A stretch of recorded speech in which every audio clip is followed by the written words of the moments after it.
Once upon a time, there lived a poor but proud farmer in a small village. His farm was not big, but it was everything he had. His land, his crops, his small wooden house at the edge of the field. This farm was not just his work, it was his identity. His whole life lived on this piece of earth.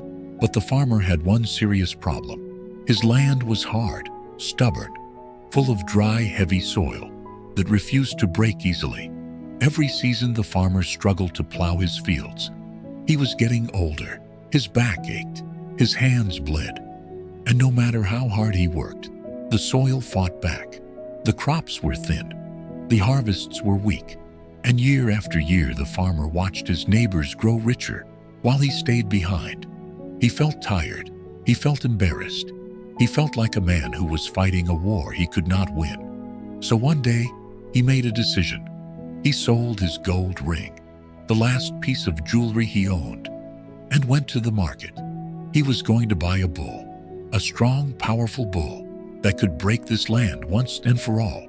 At the market, he saw many animals, thin ones, lazy ones, sick ones, and then he saw him. A white bull, standing alone in the corner, tall, strong, and completely still. His body was like a mountain. His eyes were calm but sharp. His hooves were wide and planted firmly in the ground. The farmer walked closer. He looked at the bull carefully. The bull looked back, steady, unafraid. The farmer paid a high price, the highest price he had ever paid for anything. But he felt something in his chest that he hadn't felt in a long time. Hope. The white bull started working the very next morning. And what work it did. From sunrise to sunset, the bull plowed through the hard soil without stopping. What took the farmer 3 full days to do by hand, the bull finished before noon. The heavy, stubborn earth split open easily under his strength, row after row, field after field. By the end of the first week, the farmer's land looked completely different. Deep, clean rows, ready for planting. Rich, dark soil turned up from below. The farm breathed again. It looked alive again. The farmer stood at the edge of his field one evening and looked at everything the bull had done. His eyes became wet. He whispered quietly, "This animal saved me." That harvest season was the best of his life. Full crops, heavy grain, enough food, enough money. For the first time in many years, the farmer slept with a full heart. But after the harvest ended, something changed. The fields were done. The soil was ready. There was nothing left to plow until the next season. And the farmer started watching the bull. The bull was now resting, eating grass slowly, standing in the shade, sleeping in the afternoon heat. And slowly, a voice began to whisper inside the farmer's mind. "This bull is eating my grain every day and doing nothing. He drinks my water. He takes up space in my shed. And the work to be is already finished. Why should I spend money on this animal when he is just standing there?" Day by day, that voice grew louder. Day by day, the farmer forgot. He forgot the bleeding hands. He forgot the thin harvests. He forgot the evening he stood at the edge of his field with wet eyes, whispering words of gratitude. He only saw what was in front of him now, a big animal, eating, resting, costing money. So one dry afternoon, without any emotion, the farmer opened the gate and walked the white bull to the edge of the village road. He patted the bull once on the side, quickly, carelessly, and then he let go of the rope. "Go," the farmer said flatly. "Your work is done. I cannot afford to feed you anymore." The white bull stood still for a moment. He turned his large, calm eyes toward the farmer.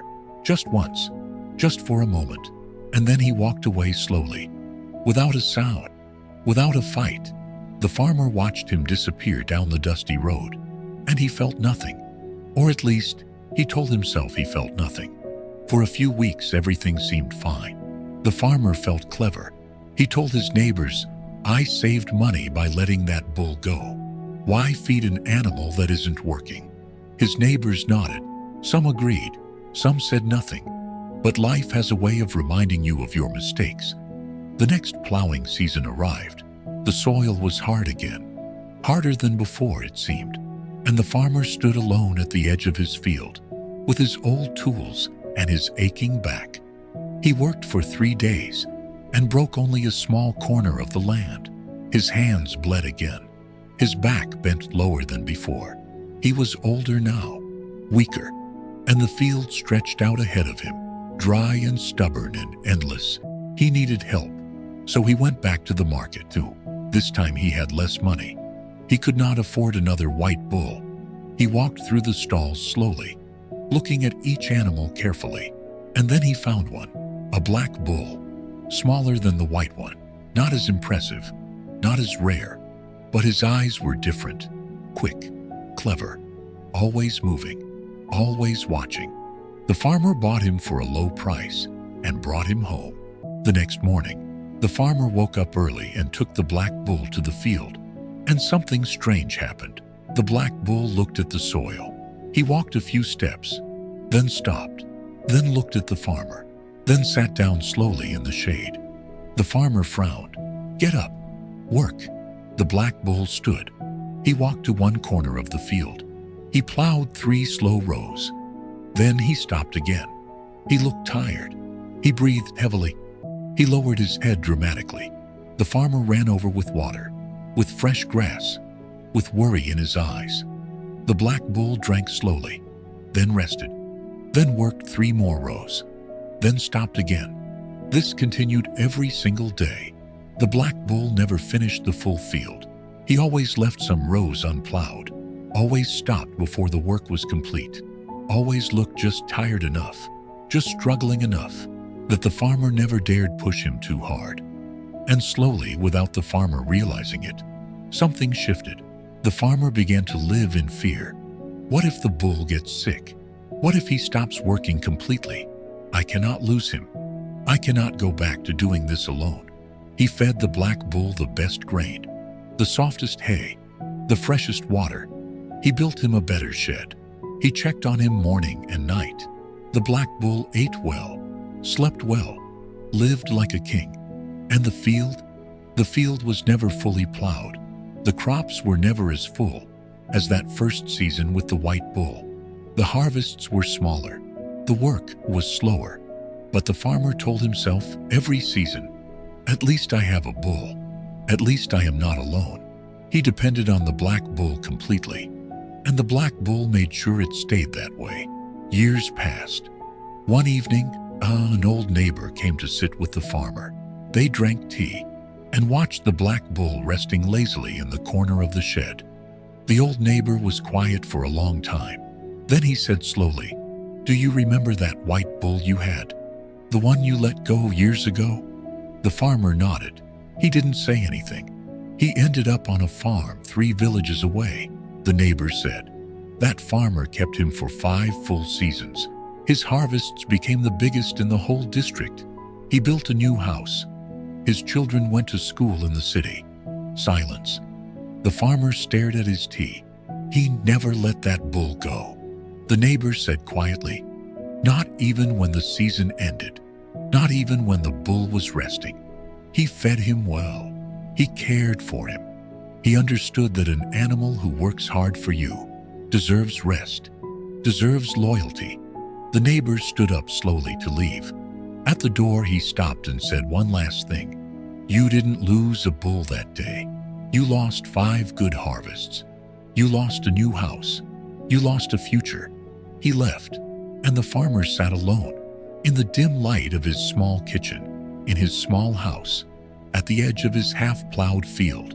The black bull shifted lazily in the shed outside, and somewhere, 3 villages away, a white bull rested peacefully, cared for, valued, loyal to a man who had been loyal first.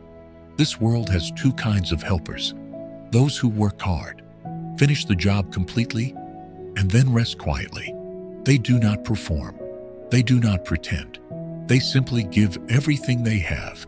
And because they solve your problem fully, you begin to think you no longer need them, so you let them go. And then there are those who are clever enough to never fully solve your problem. They keep you just worried enough, just dependent enough. They make sure you always need them. And so they stay comfortable, rewarded, safe. The honest worker gets thrown out. The clever one who keeps problems alive gets fed the best grain. This is the bitter truth.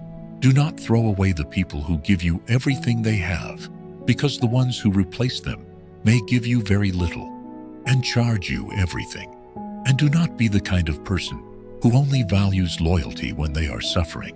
Value it before the suffering returns. Because by the time you realize what you lost, that each bull is already plowing someone else's field.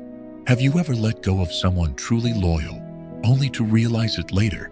Or have you ever been the white bull in someone's life, worked hard, gave everything, and then been pushed aside when the work was done? Tell me in the comments. I read every single one. If this story hit close to home, share it with someone who needs to hear it today. And if you're new here, subscribe. Every week, stories like this. Simple words, deep meaning, real lessons. See you in the next one.